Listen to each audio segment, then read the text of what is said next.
A cold case from the 70s involving a Jersey Shore teen is solved. Today is Fishmas Eve, and this is 570 News on the Go, brought to you in part by NorthCentralPA.com.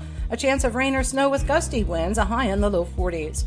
A homicide victim in a 1970s cold case out of California has been identified. The body, found in San Bernardino County in 1979, was Karen Heverly from Jersey Shore. She was 16 years old when she left her parents' home under unknown circumstances. Her body was discovered in June of 79 in a vineyard, and the cause of death was determined to be a homicide.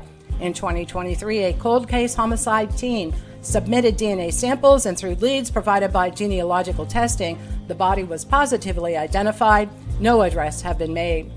A high-speed pursuit ends with the motorist in custody offering words of apology. It began Wednesday night near Mahaffey Lane in Old Lycoming Township when police attempted to stop 20-year-old Kyle Rugen of Williamsport for a minor traffic violation.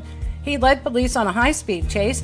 He was able to elude officers. However, they spotted his car in front of his house later that evening.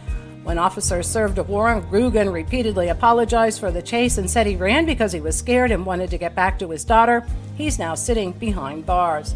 State police are investigating an attempted armed robbery that occurred Wednesday night in Turbeville. A man was leaving work, and in the parking lot at Great Value, he was approached by an unknown man who was dressed in camouflage and brandished a silver handgun. The victim managed to flee to the nearby Turkey Hill convenience store.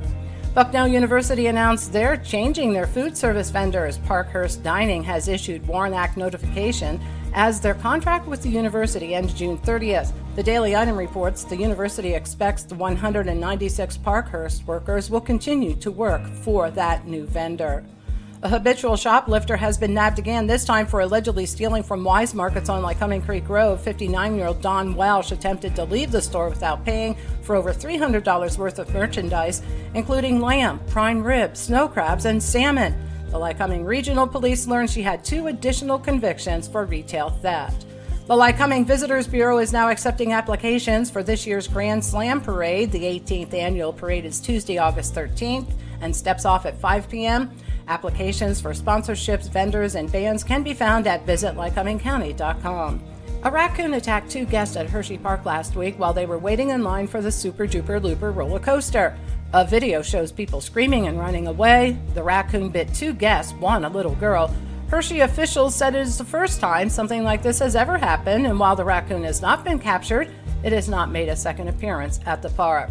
Knoebels is gearing up for their 98th upcoming season, which kicks off April 27th. Tomorrow they're having a job fair at the Southern Columbia High School from 10 till noon. And Merry Fishmas Eve. Tomorrow is the season opener for trout season. This year, anglers will encounter high and muddy waters. Lines can go in at 8 a.m. A number of organizations are holding fisherman breakfasts, including the Jim Garthwaite Memorial Fisherman's Breakfast at White Deer Park from 6 till 10, sponsored by the Watsontown Baptist Church. For the latest in news and events, head on over to NorthCentralPA.com. I'm Liz Brady, and you're up to date with 570 News on the Go.